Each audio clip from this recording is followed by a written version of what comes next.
विरोध किन होला? तपाईबाट गल्ती भयो, गलत मान्छेलाई लगे मैले गृहमन्त्री कहिले समातेको? तपाईँ यहाँ किन आउनु हुँदैछ? तपाईँ जेन्जी आइसक्यो रक्षा बम मुर्दाबाद रक्षा बम मुर्दाबाद जेन्जी आइसक्यो मुर्दाबाद जेन्जीको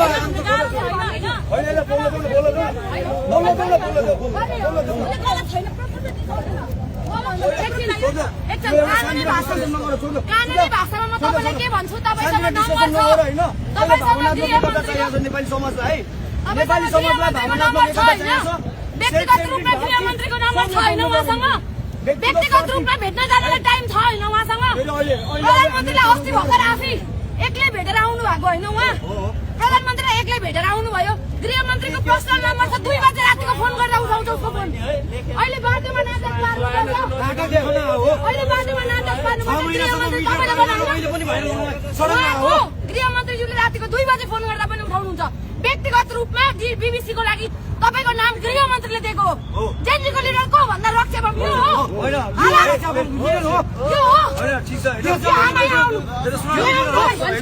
यो आमाको छोरालाई 2 गोली लागेर जेलमा छ। मैले मेसेज गरे होइन यो आमाको, मैले मेसेज गरे होइन यो आमाको। कतिचोटि बाटोमा इलेक्सन अगाडि रिपोर्ट चाहियो रक्षा बमजी भनेको मेसेज देखा म मिडियालाई। तपाईँ प्रधानमन्त्री भएका ठुलो रिप्लाई गर्दा कसैको रिप्लाई नदिने, फोन गर्दा नउठाउने, यहाँ आन्दोलन घोषणा गरेर जनकपुर जाने तपाईँ। अनि जहिलेसम्म तपाईँकै गृहमन्त्री भन्ने, तपाईँकै साथीहरू सचिवालयमा, प्रधानमन्त्री आमालाई भेट्न जाने तपाईँ नै एक बाटोमा नाटक गर्नुहुन्छ। अहिले अभियान भनेको सडकबाट के कति दिनपछि तपाईँको प्रधानमन्त्री मैले भेट्न पाएँ? अभियान चाहिँ सडकबाट समग्र सडकबाट नक्कली जेन्जी लिडरले गर्दा हामी घाइते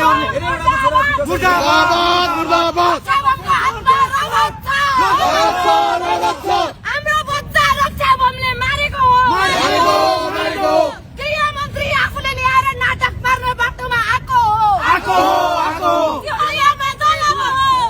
गृहमन्त्रीको फोन नम्बर आफूसँग राख्ने सोकिए आफूले सल्लाहकारको रूपमा लाने तपाईले घाइतेलाई आउन ठराइरहेको को हो रे? घाइतेलाई को हो रे? जेलमा किन छ? घाइतेलाई को हो नि? यो चाहिँ को हो? जेन्जीको रगतमा राजनीति गर्न पाइँदैन है। देशले पाइँदैन, बच्चा मार्न पाइँदैन। जेन्जीको झोले मुर्दाबाद, झोलेहरू मुर्दाबाद। केही 24 गते अमेरिकन होइन के मिलाएर सेयरलाई छोड्या हो। तर यस्ता हाइजेकमा विजय अधिकारी हो, विजय अधिकारी हो।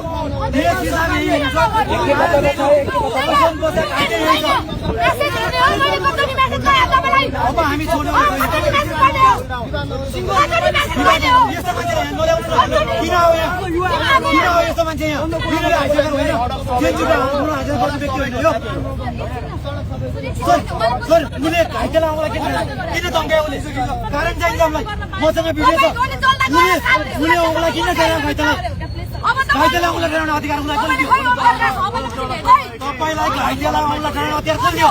यो काट्यो म 3 बस्दा मैले मेसेज गरे हैन, फोन गरे हैन, कति गरे कि रक्षा बम दिदी कतिवटा मेसेज गरे हो? तपाईको म रुदै फोनमा बोले हैन, रुदै फोनमा बोले हैन।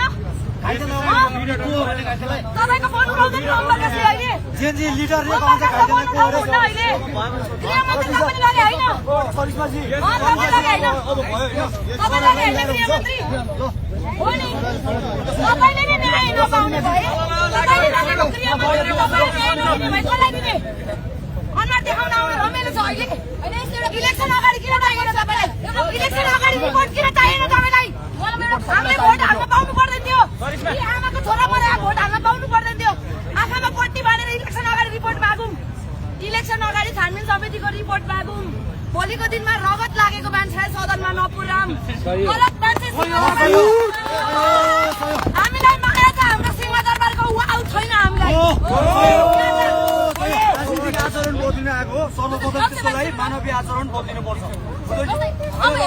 उहाँ आमाको छोराले चाहिँ एउटा क्वेसन, उहाँ आमाको छोराले चाहिँ ताली बजाकै भरमा जेलमा हुनुहुन्छ। हजुरको सिंहदरबार अगाडि हे गरेको छ, अब तपाईँलाई के गर्ने?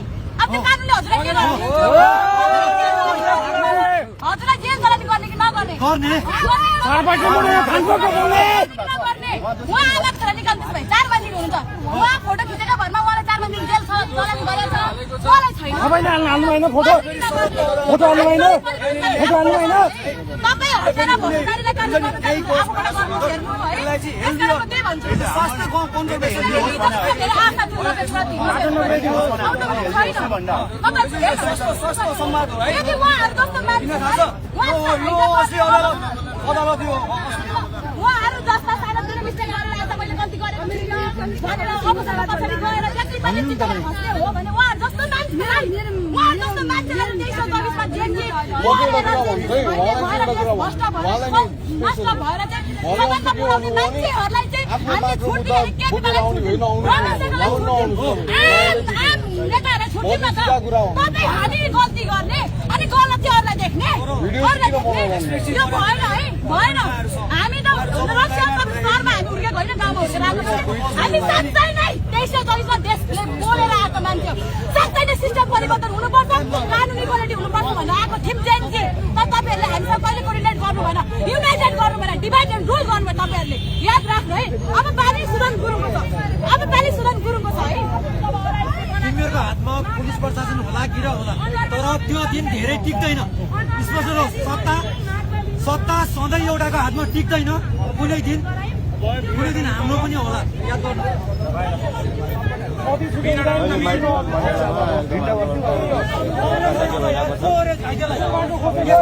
कसले बनायो